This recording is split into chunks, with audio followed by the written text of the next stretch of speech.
সেদিনও দিনের মতোই একটা সাধারণ দিন ছিল। আমি কোচিংয়ে বসে পড়াচ্ছিলাম। হঠাৎ আমার ফোনটা বেজে উঠল। ফোনটা রিসিভ করতেই ওপার থেকে কাঁপা গলায় একটা কথা, দাদা, আপনার ভাই বাইক অ্যাক্সিডেন্ট করেছে। একটা মুহূর্ত, আর সেই এক মুহূর্তেই আমার পুরো পৃথিবীটা যেন ভেঙে পড়ল। হাত পা ঠান্ডা হয়ে গেল, মাথা কাজ করা বন্ধ। কিছু না ভেবেই বাড়িতে খবর দিলাম আর দৌড়ে বেরিয়ে পড়লাম। ভাইকে যখন প্রথম দেখলাম মনে হচ্ছিল ও আর এই পৃথিবী না।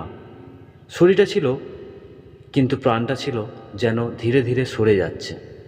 এক সেকেন্ডও দেরি করিনি, অ্যাম্বুলেন্সে তুলে নিয়ে গেলাম ডায়মন্ড হাসপাতাল। ডাক্তার একবার তাকিয়েই বললেন, এখানে বাঁচানো সম্ভব না, এখনই পিজিতে নিয়ে যান।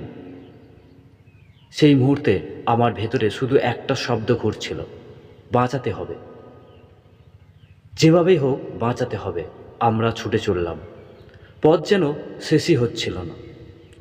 পিজিতে পৌঁছানোর পর ডাক্তারবাবু দেখেই বলে উঠলেন, এখনই অপারেশন না করলে বাঁচানো যাবে না।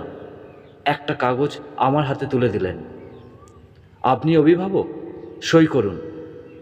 আমি জানতাম না আমি কি সই করছি, শুধু এটুকুই জানতাম এই সইটার মধ্যে হয়তো আমার ভাইয়ের জীবনটা লুকিয়ে আছে। আমি সই করে দিলাম। তারপর শুরু হলো 6 ঘন্টার অপারেশন। আর আমি তখন হাসপাতালের এক কোণে বসে নিজেকে শক্ত রাখার চেষ্টা করছি, কিন্তু ভিতরটা একদম ভেঙে চুরমার। ডাক্তার এসে বললেন, 72 ঘন্টা আগে কিছু বলা যাবে না। 72 ঘন্টা, এই 3টে দিন আমার জীবনের সবচেয়ে বড় পরীক্ষা। খোলা আকাশের নিচে একটা প্লাস্টিক পেতে সেইখানেই কাটলো দিন রাত। রোদের তাপ, রাতের ঠান্ডা, ঠিকমতো খাওয়া নেই, ঘুম নেই, চারিদিকে শুধু কান্না, চিৎকার আর মৃত্যুর গন্ধ। মনে হচ্ছিল আমি যেন একটা দুঃস্বপ্নের মরুভূমিতে এসে দাঁড়িয়ে গেছি, যেখান থেকে বের হওয়া কোনো রাস্তা নেই। ঠিক 72 ঘন্টার পর ডাক এলো। আমি দৌড়ে উঠলাম 8 তলায়। কোনো লিফটে তখন প্রচণ্ড ভিড়। আমি দৌড়ে উঠে এলাম 8 তলায়। ডাক্তার কাগজ নিয়ে বললেন, এখনই 2 বোতল রক্ত লাগবে। আমি পাগলের মতন দৌড়তে লাগলাম। একটা দরজা আর একটা দরজা, একটা অফিস আর একটা অফিস, কিন্তু কোথাও রক্ত মিলল না। শেষে একটা জায়গায় বলল, রক্ত দিতে হবে, তবেই রক্ত পাবেন। আমার শরীর তখন ভেঙে পড়েছে, তবুও আমি একবারও ভাবিনি। আমি রক্ত দিলাম। হাত পা কাঁপছিল, চোখ ঝাপসা হয়ে যাচ্ছিল, তবুও আমি দাঁড়িয়েছিলাম।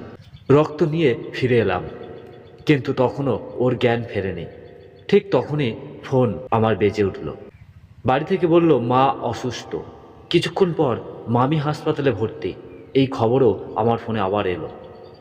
একসাথে ভেঙে পড়ছিল আমার মন। আর ঠিক তখনই একদিন পর আবার একটা ফোন।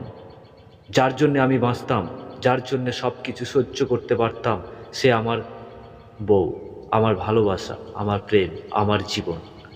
সে বলল, আমি তোমাকে ছেড়ে অন্য কারো হয়ে যাচ্ছি। আমার চারপাশটা হঠাৎ নিঃশব্দ হয়ে গেল। সে বলেই চলল, আমি তোমাকে ভুলে যেতে চাই, আমি মুক্তি চাই। আমি কিছুই বলতে পারিনি। শুধু মনে হচ্ছিল আমার ভেতরটা কেউ ছিঁড়ে নিয়ে যাচ্ছে। মনে হচ্ছিল এই জীবনটা আর বেঁচে থাকার কোনো মানেই নেই। আমি হাঁটতে হাঁটতে রাস্তার দিকে এগিয়ে চললাম।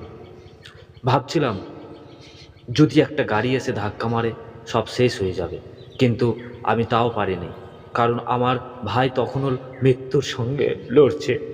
ভেঙে পড়েছিলাম। আর তখন আর কখন যে অজ্ঞান হয়ে গেলাম বুঝতেই পারিনি। জ্ঞান ফেলল আমার সেই প্লাস্টিকের ওপরে আকাশের নিচে তাকিয়ে ছিলাম, কিন্তু কিছুই দেখছিলাম না। ভোর হলো, মনে হলো হয়তো সব শেষ। হঠাৎ দেখি আমার ফোন আমার কাছেই নেই।